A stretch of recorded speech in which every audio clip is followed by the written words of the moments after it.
It's Friday night, which means it's time for the Friday Night Nicktoons podcast. It isn't, but we're here on a Monday night live from Midtown Manhattan in New York City, in the state of New York, in the United States, where Nicktoons happen and where the SpongeBob musical is currently happening. We just saw it on Sunday night. I'm here technically for Casey's opening night of halftime tomorrow, but more importantly to see the SpongeBob musical. And Casey, no offense to halftime, but I really don't know if it can live up to that hype. It's going to be hard to top, that's for sure, even though it went 1 for 12 in the Tony Awards last night, which we also watched. I'm realizing now it's going to be a very theatrical-filled week for you, just thing after thing. I mean, it's with you, it's in New York. What else would I possibly expect? That's true. To be honest That with is you? very fair. We have lots to talk about on this one, guys. And my good friend Tyler Milliron, who has generously allowed us to use his studio and has set all of this up for us. He's amazing. We are, here to talk about the SpongeBob musical, and we're just going to, right off the bat, a general sort of spoiler warning. Like, the plot is not that deep. It just isn't. Yeah, but if it's you're one of those SpongeBob. people who's like, I must not know anything, this probably isn't the stream for you. But if you're like, I probably won't see this, or if I will, I don't really care if I know a few details, stick around. It should be fun. Yeah, and I figured for a lot of you, probably getting to the SpongeBob musical isn't exactly doable for you. Even, if it tours around, it might not necessarily be on your list of things, but you're interested to know sort of what happens, and so we're here to fill you guys in on the exciting details. Overall, I'll start out and just say it was great. It was delightful, honestly. It was everything I would ever want in a SpongeBob musical and more. So, really glad Casey ended up forcibly dragging me out there. It was miserable, Yeah, Act 1 ends, and Ashley's just like, so can we go? Like, is this over? That's enough of this for me. I was like, obviously they all die, so Yeah, how right. much longer do I have to stay? So Speaking of they all die, I think they made a great choice with this musical in deciding it's like go big or go home. Like, you can't do an inconsequential SpongeBob plot. It's literally the end of the world. There's a volcano that we've never heard about before that is going to explode, and it's going to destroy Bikini Bottom. So they have to figure out, do they leave? Do they stay and try to fight it? There are these kind of anti-science crowd who doesn't think it's actually going to happen. There's some great modern satire of it, too. The mayor is sort of fighting off the fake news media the whole time, as she says, and they create a character of the mayor. I think she's the only major character that's brand new to the musical. yeah, I think that's valid. And I think that was a good choice. And we actually, should we get into this now? Is this the right place to get into what is the government of Bikini Bottom? Yes. So we've done now 30 episodes or 28 episodes of SpongeBob on our podcast, and never once has the thought crossed my mind of like, how is Bikini Bottom governed? I have truly no idea. We know that they have police officers, though, right? So there Right. has to be some governing body that's setting up laws so Is that it this, somebody's like- enforcing it. Is it this like libertarian utopia where like the police are privatized and there's no, like, I truly don't know. There's not a president. There's a war general. Yeah, there's in later also episodes. There's King Neptune, right, who kind of rules Right. over everything because he's a literal god. Right. And every once in a while, he can kind of come in and do whatever he wants, but he's not exactly a governing. He's not body. keeping an eye on things. No. Yeah. Is it? I mean, if it is like a truly capitalistic sort of anarchy, maybe Mr. Krabs is the closest thing. Yeah, I don't know. It doesn't really seem though like if he was in charge of things, I feel like he wouldn't even care about officers. Like he wouldn't bother with that kind of stuff. Anyways, there's a mayor in the musical, and Right. So they have got some more governing. But we bodies can. I than think we usual. can say the musical is canon, right? Like Nickelodeon produced it. Like it might as well have been a TV movie, So I guess we know Bikini Bottom has a mayor, and she just hasn't been relevant until now, right? Yeah. So. And I guess, honestly, it could be true. Like, SpongeBob's not necessarily the type of person you'd expect to be politically inclined, right? So he probably wouldn't be talking about... He's too harmless to want to pick a side, I think, on things. But like Sandy would be. You know what? That's true. But maybe not with SpongeBob. I guess whatever. It's fine. It's not a political show. It hasn't been. It certainly it's not trying isn't, to be. yeah. It's not even really a political musical, but it does have a couple of moments in there for sure. There's that. There's sort of the immigration kind of topics coming with Sandy. There's like a racism element to it that's really interesting. At one point, Sandy's trying to save Bikini Bottom, and it's that classic irony of like she's an outcast because she's not from there, but she's the most capable of all of them to get them out of the situation. And she walks up, like, it's a really tragic scene. She sees a spray paint that says "Land Mammals Go Home," and it's actually like a pretty devastating moment where you see Sandy see it. And yeah, I don't know, I really like the actress who plays Sandy. I think she's very likable and charismatic. She gets the voice down really well without being annoying. You know, quick point on all that. Most of the voices were really well done. Mr. Spot Krabs, like, could have been the voice actor for Mr. Krabs, and I'd be like, sure, 100%. yeah, I believe it. SpongeBob was great. Another thing that I do want to comment on now, because I know, you know, some people might be like, wait, Ashley liked the musical? She hates Nicktoons and musicals. Something very important that they did is they didn't have him sing in SpongeBob's voice the entire musical, which I think would have been very grating and would have made me like it less. It works for Sandy to sing in character. It works for Squidward to sing in character, but I think that SpongeBob voice, that high up for that many songs would just... It's impossible, for it's still 8 shows a energetic, week. right? Like, it's still fun. It's just not that character voice. We don't have any Timmy Turners in this one making me want to die. So For sure. And I think Ethan Slater is carrying this entire show. Like, the designers did amazing work. The ensemble work is great. The direction is brilliant. But it all falls on his back. Like, if you're not along with SpongeBob on this ride, it totally fails.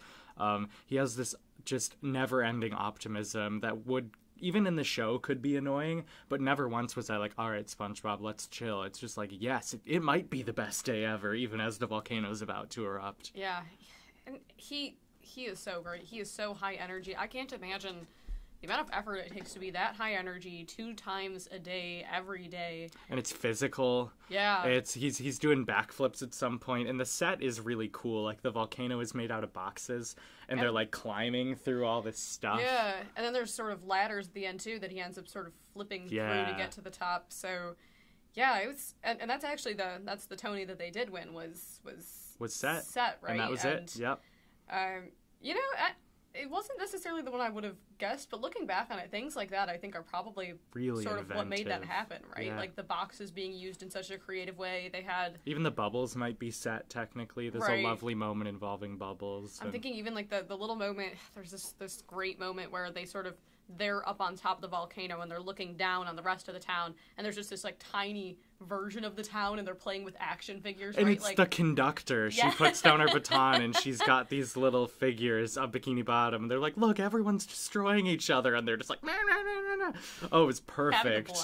That's the thing too, is that the show is fun 100% of the way through. Like it's fun, it's funny, but it's got that SpongeBob like high energy excitement that we love the show for, and it translated so much better to stage than I ever would have pictured it. Like I wasn't sure. I was like, how is that going to work? Is this going to be terrible? Is this going to be like over the top in the worst of ways? And it is over the top, but in the best of ways. Yeah, and like a classic sort of musical that came from a cartoon would be like Shrek the Musical, which it has its merits, but it's kind of scary looking. If you look at those pictures, the designers did a great work on that, but I think it was the wrong way to go to make it look like the actual movie. And what I love that Tina Landau, the director here, did is she was like, we're going to do a theatrical version of SpongeBob, and Patrick's going to wear a shirt, even though he doesn't wear a shirt, but it'll be a pink shirt, and you'll buy it. You'll believe it. Squidward isn't bald. He has blue dyed hair, but it totally makes sense. And seeing a bald head would have been more jarring than seeing blue hair. And the costumes are great. I also love that they really play Squidward as like an old theater queen. Yes. And there's really nothing in the show like that, in the TV show, but it totally makes sense for this exact kind of situation. Yeah, and Squidward is so well done too. If you watched the Tonys, and we can have a little chat about this, but you've seen his big number, his "I'm Not a Loser" song. It's a fantasy chorus line number, and it's glorious. I feel like it is more glorious in the setting of the show, because you sort of see him feeling down and at his worst. It sort of goes through that roller coaster too, where he starts it off as like, I'm not a loser, and then maybe I am, and then the chorus line joins in, and it's explosive and exciting, and he's a great tapper, and they give him an extra leg per each leg he has. I love so that as too. he's tapping, it looks like he has 4 legs going. It's stunning. It's like, I think, genius. I don't think that's an exaggeration. It's a really fun moment. And when it ends, they all immediately kind of do their like kind of shimmy off, and the lights change, and he's just alone again. And it's really sad. The whole audience kind of audibly groaned, like, oh, like that hurts. He just had this big, beautiful fantasy, and you buy it by the end. He's not a loser, yeah. And at the end, he's just stuck there alone, and his dream doesn't come true. Yeah, but you know, he does get his kind of moment on stage at the very end. They all sort of group together, and he does, you know, he's in it, he's part of it. Right, and there's a recurring bit where he keeps trying to start like a cheesy song and dance number, and then he gets cut off by something every time. That was funny. Yeah, and he really sold it too. I forgot the actor. Yeah, Gavin Lee is his name. Yeah. He was great. I think also deserved the award, but the band's visit cleaned up. It was the best musical this season, I'll admit it, but would have liked to see SpongeBob win a little bit more. Yeah, I still don't know if it was necessarily the best song for them to showcase so much of the show. I wish they would have shown more of the characters, because I feel like things like Sandy's costume was really, really well done. Yeah. There's this, the way that Casey was describing it too, it's like you knew who all of the characters were without them having to state it, but it's not like over-the-top cheesy costumes, right? Yes. But you know, right? Mrs. Puff is a look, too. Yes. It's awesome. She's a minor role, and, like, that's sort of, it's kind of a Nickelodeon trope at this point, the cartoon hinting at alcoholism. It's just sort of like, get me another kelppuccino, she calls it. It's like Miriam Pataki and her smoothies. A little bit less stark, but not quite. And it's not quite alcoholism. It's more like, if the world is ending, I'm going to be at the bar, which, like, you can't blame her. Yeah, and, you know, they do also have, I liked the clock throughout. I felt like that was a good way of doing it. Sort of just this, you feel the impending doom, because Sandy calculated it to be, I think is it 36 hours from the beginning of the show? 48 hours? It's sundown the next day, so I don't remember the exact. It's not so much a countdown as like watching the clock to sundown. Right. And, well, one thing, we're not here to talk that much about the music of it. We're more plot-based, but like, it's a way that shouldn't work in writing a musical. They wrote it by committee. There was probably 15, 16 different artists and big names. David Bowie wrote a song.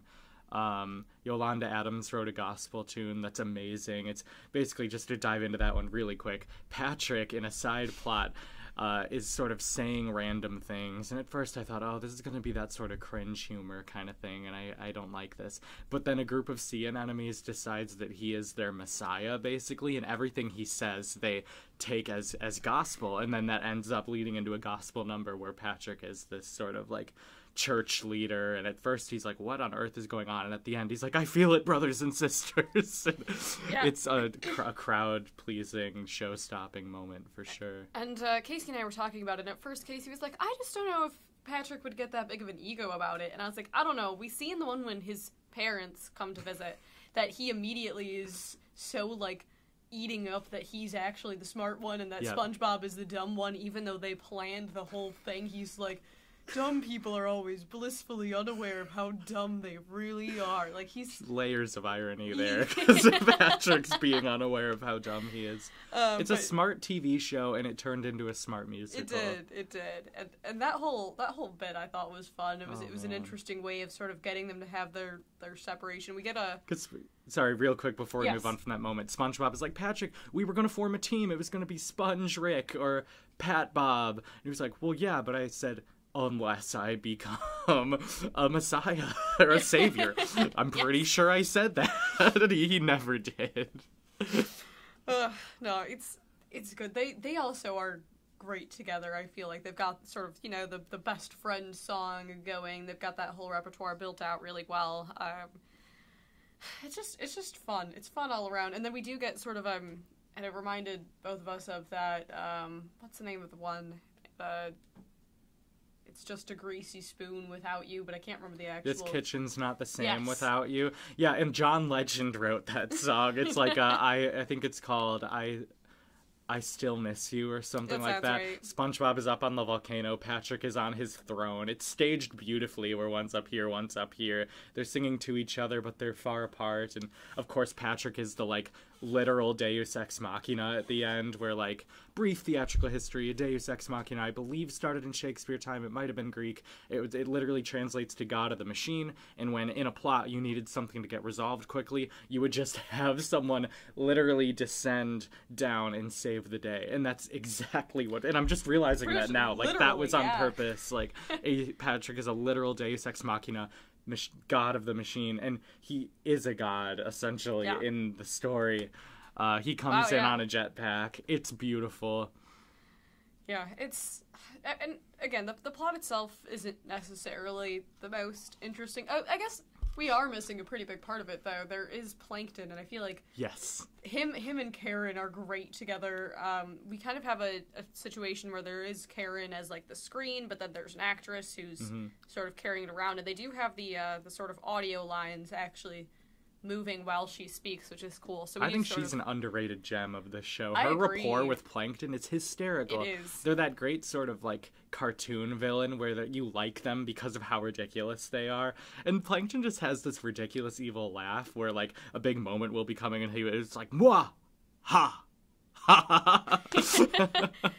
And I just love the way they go from bickering to like, oh, this plan is great, it's brilliant, and then they start, you know, it saves their marriage essentially. It saves their marriage for a second, and then and then afterwards Plankton's like, well, you came up with this horrible idea. And it's so typical married couple. I kind of like that about them in general too. It is funny. This is my second time seeing the show, and the first time I saw it, I was with a friend who knows a lot more about rap and hip hop than I do, and Plankton starts a song and he's like, I've got this evil plan. It's gonna be the best. And you're just kind of like, oh boy, here we go. And then the beat drops and T.I. wrote this song and it's amazing. They're like backup dancers and it's really funny but also really good.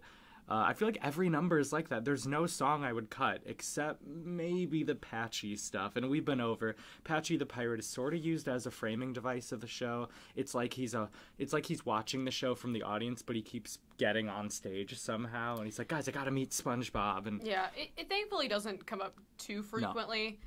It happens at the very beginning, and that one's pretty brief. And then there's the song at the beginning of Act 2. Mm-hmm. But I will say the moment that made that all worth it is, like, he says, like, oh, I went to this pirate bar, and I met all these pirates, and, like, slowly pirates start piling up on stage. I don't know exactly when he came in exactly, but somebody is just, like, wearing, like, a baseball uniform. Like an old, like, early 1900s, like, kind of black and white tinted, and they're all singing, like, poor pirates, arr, and they're all doing pirate things, and he's got a glove and a ball, and he's, like, tossing it, but he's just as committed as the rest of them. It's beautiful. Just, like, he's just there, and it's never really brought up again. Yeah. They just sort of end up scattering off stage. So. And, like, watching the audience around us individually in groups, you could see them be like, look at him, look at that guy. Like, they realized what was going on at different points. Oh, that too. The audience, you could just... They loved it. They were all having a great time. Like, it felt like this whole thing where you were experiencing it in this big, giant room of, like, just high energy, like, everything about it. Like, everyone, you could feel people around it loving it. You could feel just... The cast loving it, just all of it was just so much fun. I gotta say, it has to be at least a good musical if at the very end there's a solid like 30 full seconds of confetti cannons and streamers, and it feels earned. It doesn't feel cheap. It's just like you were saying, you're like, I could have used more. Yeah. Oh, it's wonderful. While that was happening, I remember it's this beautiful crescendo to the end, and I thought the woman next to me was yawning because I saw her mouth kind of unhinge, and I was like, wow, really yawning at this amazing last beat? And I look and she's just got the stupidest wide open grin I've ever seen. I was like, same. Yeah. It was hard to stop smiling at certain points in there. Just from start to finish, again, everything about it is just such a joy. Oh, and the fan service. We gotta talk about. There's a lot of little moments in there. My favorite, I forget exactly what was dropped, but something gets dropped, it falls off the stage, down into the pit, and you hear a bunch of crashing noises. Yeah, it's like you hear the piano, you hear a trombone go like, wah, and then you hear, my leg! And it's like just the exact sound clip being used, and it's beautiful. Yeah. Yeah, there's a good one. Mr. Krabs is arguing with Plankton at the very end, and he goes, "You bird!" That's the dolphin noise, and then, or it's Mr. Krabs and is it Plankton? Yeah, I think so. It is. I think that's right. And then he says it back, and everyone's like, There's the opening with the French narrator too. It's great. You hear that ukulele, junga junga junga jun. Bikini Bottom, and you're like, yes, we're here. This is it. It's like, as soon as it starts, it's like, it's so obvious, but thank goodness that's how they chose to start it. Yeah. And what's fun about this show, like, in the Broadway theater sort of community, it doesn't always happen elsewhere, but when there's a star, you give them entrance applause. Like, when someone comes in, and, like, maybe they've just won a Tony, or they just got their nomination, and you're like, yeah, okay. This musical had entrance applause explicitly because of the characters, I think. I think at this point Ethan Slater has built up enough of a name for himself that it's for him as well, but like Sandy gets applause, Mr. Krabs, it was like, oh, the character we recognize, and you look like him but not, and it's cool. You just got pumped. Like, anytime somebody was introduced, it was like, Squidward, he's in, like, of course he's in this, but like, he's there, look, there it is, Squidward. Like, he's got all those legs. The whole time, and yeah, it's, Mr. Krabs, even Mrs. Puff, I feel like might have gotten some kind of a reaction at least. Yeah, exactly. You could just feel people being like, I see how you guys did this, and... But I think they did a great job making a show for everyone, where it pleases us at, like, near the top of the hardcore, and you guys, hopefully, you know, who are similarly up there, probably more than us, honestly, and... Yeah, if you're watching this, you're probably more into Nicktoons than we are, because I don't know if I would watch us. Yeah. But I really felt like there were jokes that didn't land with everybody because it was a reference to the show. Like, is mayonnaise an instrument gets dropped, and that got a huge laugh from people who know the show, but nothing from others. But those people who weren't laughing at those moments were having a great time with the rest of it. So I think they made a show for all ages, really. And there was a lot of age diversity in the audience. There were kids, there were people our age, there were older people. It was cool to see. Yeah, I'd say honestly, overall, an older audience than I would have guessed. I would have thought it would be almost exclusively kids, and obviously there were kids there. Well, the average Broadway audience is something like 55 or something ridiculously high. So I'll bet this one was more like 40, maybe even lower. So it's just you know...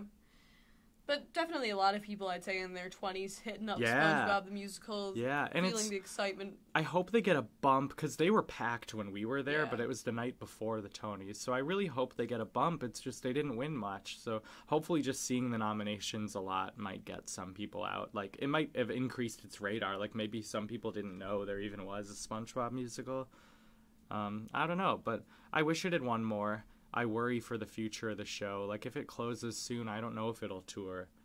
Yeah, and that's kind of a bummer, because I really do think they did such a good job with it. And with something like SpongeBob, they could have been so lazy, right? If the wrong people picked this up, if the wrong people got picked for it, it could have been such a kid-pleasing, lazy, just...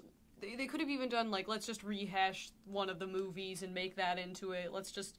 lengthen one of these episodes, throw it up on stage, put somebody in a sponge costume, have them sing or dance along, and it'll you know, still draw in people. But they really did put heart into it. Yeah. There's a moment where I teared up both times. And I won't spoil that one, but there's a moment where it's just like, oh, wow. Like, it's obvious, but they did that, and it's beautiful. Yeah, that too. I do just... There was a few just very beautiful moments. I know the one you're talking about, but one that comes to mind for me, too, is there's a point when Sandy's feeling kind of down, and she heads over to Jellyfish Fields, and they're just using these umbrellas as the jellyfish, but it works so well. It feels so beautiful. They have them all sort of just flowing up and down in patterns, and it's just... It's a lot like The Lion King. They're similarly very creative with building the animals. You know, there's, like, birds on a string that they lasso and stuff like that. It felt kind of like that. Or, like, even at the end, when all the characters are coming back on stage, and we see, like, sea creatures and balloons and confetti, and it's just, like, everything you would want in Bikini Bottom is there. Even Larry the Lobster is there, and he's got some funny moments. Yeah, there's a lot going on at all times too, right? There's a lot of it's a big musical, right? There's a lot to see. It's a lot of things happening. There's always something to look at in multiple areas of the stage, but it's not distracting. There's a couple of original jokes that were really well done, and I did like the kind of prop humor they had going. I'm thinking the very beginning there was they were like, here's some kelp that's kelping or something like that, and they have like these big arrows that somebody's like using to point over at, like, and this is the pineapple, and this is like, there's that kind of physical humor. There's the SpongeBob sign at the end with the going back to the kelp thing where he's like, guys, look around, like, it's really not that bad. He's like, the sun is shining, the kelp is still, and he kind of pauses and just goes, kelpy. like it's the best thing. But yeah, the sign. The sign at the volcano. Yeah, it says, like, if you remember the exact wording, go for it. It's like, voted most likely to kill you 7 years in a row. And they're all like, wow, that's impressive. Yeah. There's a couple of little things, too. I liked, was it Plankton was reading some kind of, like, taking over the world for dummies or something, and they have, like, a magnifying glass on him. And then the see him up on his projection, screen. yeah. A lot of just good things that are great elements that felt very SpongeBob, but could only be done on stage, right? Like, they really took the same humor elements of, like, these big physical things that happen in the show, but made it work in an on-stage environment. I thought that was really cool. Me too. Yeah, it's just a blast from start to finish. I'm never bored. Every song works. I don't love all the lyrics, but it's like, they had to just get it done at some point. You know, the lyrics aren't going to be perfect, and that's fine. We need to talk about the sound, too, because there's basically a guy with a soundboard backstage with every step. So, like, when Squidward walks, it's like, wah, wah, wah, wah, wah, wah. And, like, when SpongeBob kind of flips backward, you hear that, like, squeaky toy noise. Yeah, and he has squeaks for his shoes, too, going. So there's a lot of little bits like that. There's the moment, too, where he's, like, testing the sound guy or whatever, and he does, like, a whole bunch of moves all at once. Yep. They're all spot on, too. It's, like, exact seconds. Even at the end, in the finale, I think it is, he's, like, creeping downstage, and it's like, squeak, squeak, squeak, squeak, and he kind of looks over to the sound guy backstage, and he slowly lifts his leg and tries to trick him. Yeah. That was great. It's fun. It's just playful. There's a lot of interaction with the conductor where she hands them stuff, and, you know, of course, the moment with the little toys. And we got to talk about Pearl, because, oh my God, goodness. what a talent. Yeah. She's 18. She, like, just graduated from high school, I think. And they make her a riffer. The design they went with her was great. They don't make her a whale. They make her, like, a cheerleader with high pumps. Yes. And when she walks, it goes boom, boom, boom, boom. And, like, her and Mr. Krabs has this very cabaret-style song about money. And he's going around. It's a fun set number where he's going around opening, like, opening the oven and opening drawers, and there's just bags of money in all of them, and she's riffing over all of it, like, listen to me, and the whole time he's like, did you say something? And it's kind of funny because she's so loud and impressive. Yeah, that was a great number. Her voice was phenomenal too. God. I mean, the entire cast, there's no one that's weak, I would say, agree. really, but she definitely stands out with her. She can belt it, man. Mm-hmm. So. And the ensemble carries the show in its own way too. Yeah, the what are they called? The Sea Anemone is great, the chorus line, but the sardines, is that what it is? Sardines, I think that follow Patrick around are just they're in perfect unison pretty much the whole show. Yeah, the ensemble in general too. There's a couple of just weird random fish swimming around that are still just entertaining to watch. And again, the costuming on those, they're just really cool. Just cool random fish shapes happening, and it's so good. There's a couple of big set moments too that were kind of cool. There's pieces on the edge that, like, brought those big I forget what they were. Boulders, yeah.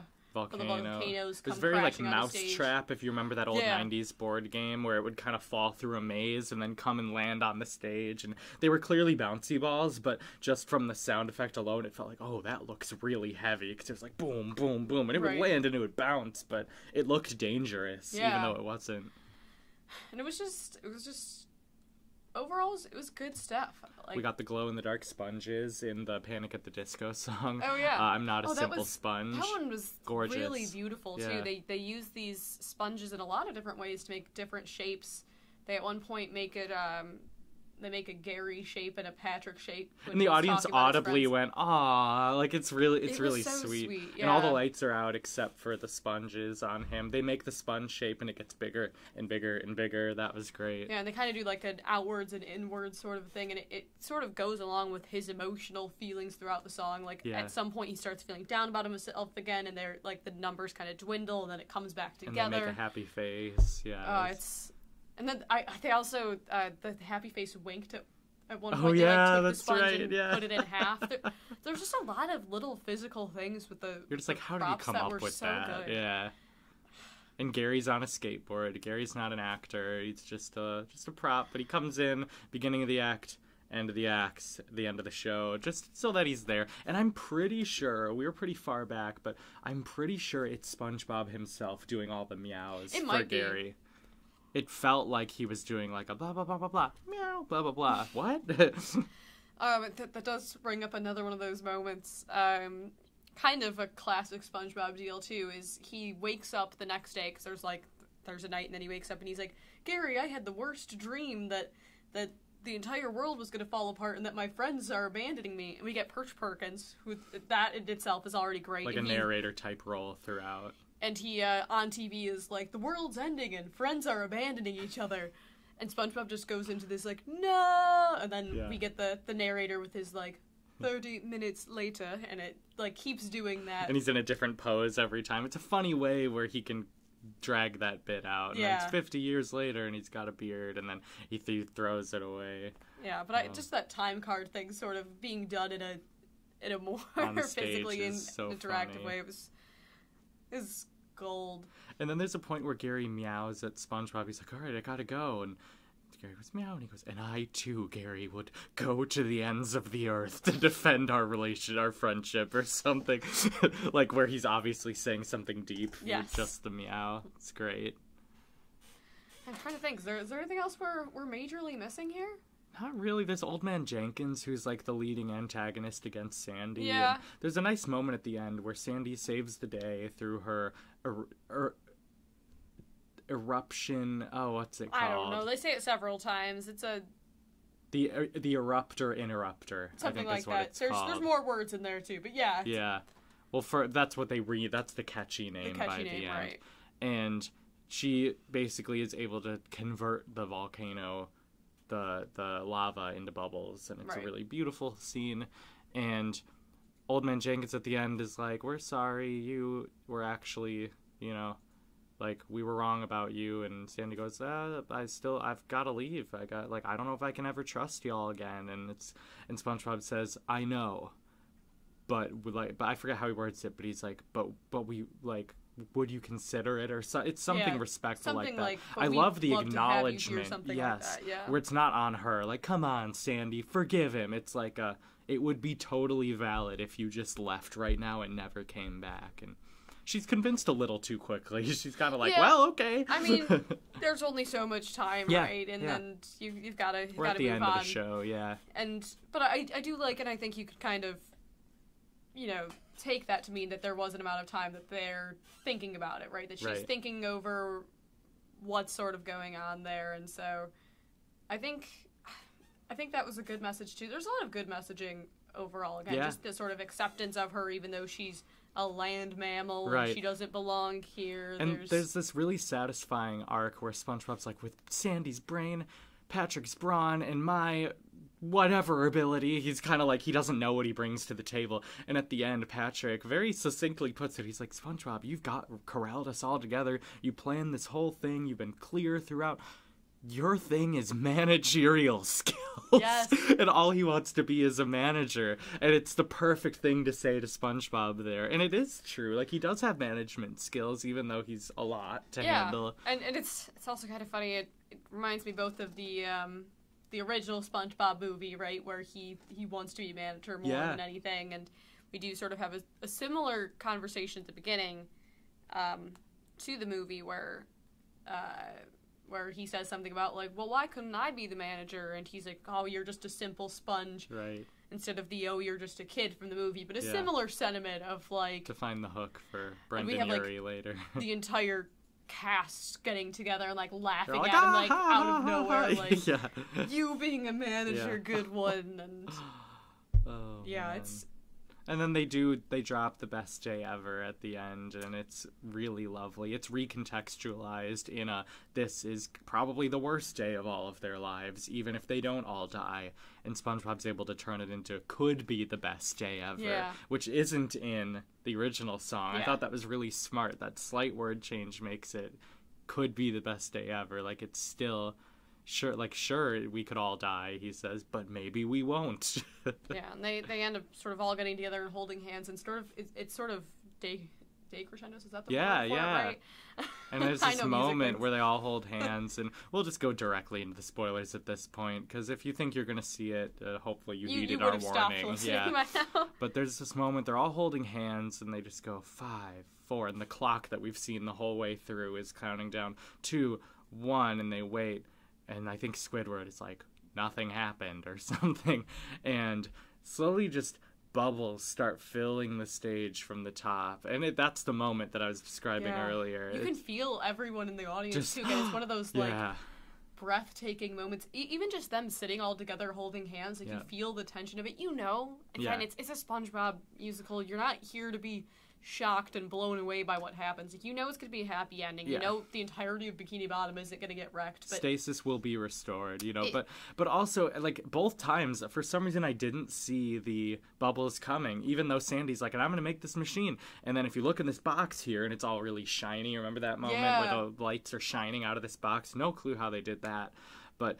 she's like, it'll use bubble technology to blah, blah, blah. And I kind of wrote it off like whatever science gibberish. But then you find out at the end that the way they stopped the volcano was to somehow convert the lava into bubbles. There's something with the pressure. Yeah, because he threw the device into the volcano. It was kind of Lord of the Rings where they had to climb the mountain, throw it in, and get out.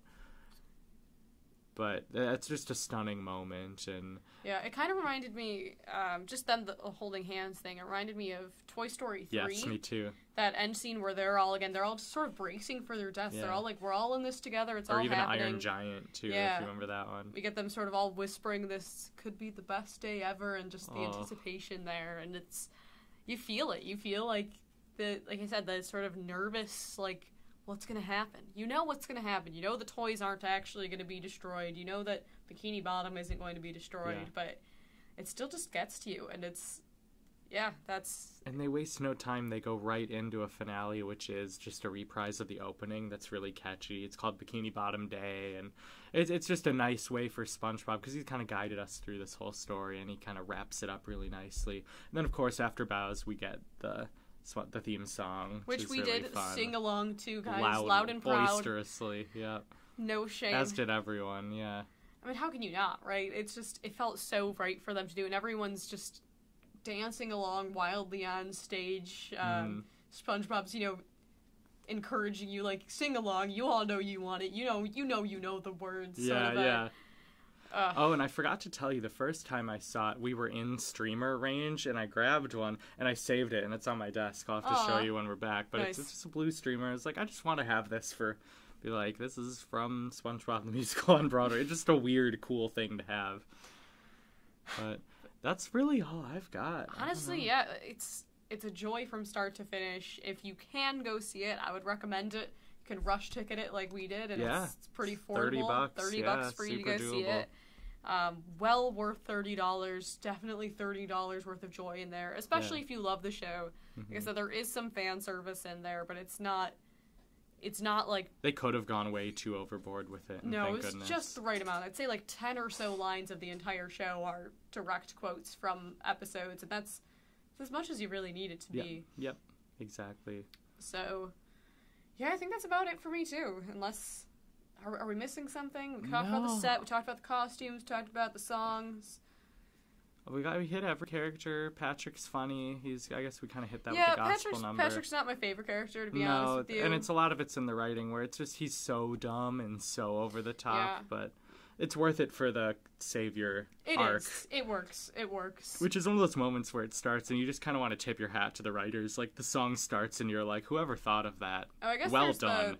There's the skateboarding band that's there for a hot second, which is only kind of relevant. They're doing like a fundraiser concert to save money to get the escape pod for this plan that Plankton has, where he's going to hypnotize them all to like chum burgers. I mean, that's all kind of whatever. You can fill in the blanks there. It's a typical Plankton scheme, but yeah, Squidward has to like round up all these things for the band, and when he misses like horseradish because it's out of season, they all quit, and then and that's when we get gonna do his beautiful number too, because he wanted to perform and he's gonna do it on his terms or anyone else's, and it's very in the style of like Mama Rose and all these like iconic theater, Judy Garland, Liza Minnelli, these loud and proud musical theater women. I love all of his like, that was for you, Mom. Yeah, every time he does, he's like, for my mama, It was like never referenced, I don't even think once in the series. I think they show her a few times. Doesn't she have like black hair where it's like a flashback? Could be, very well could be. But she's not really implied to be alive, Not often brought up, and it's lovely. Oh, it's hilarious.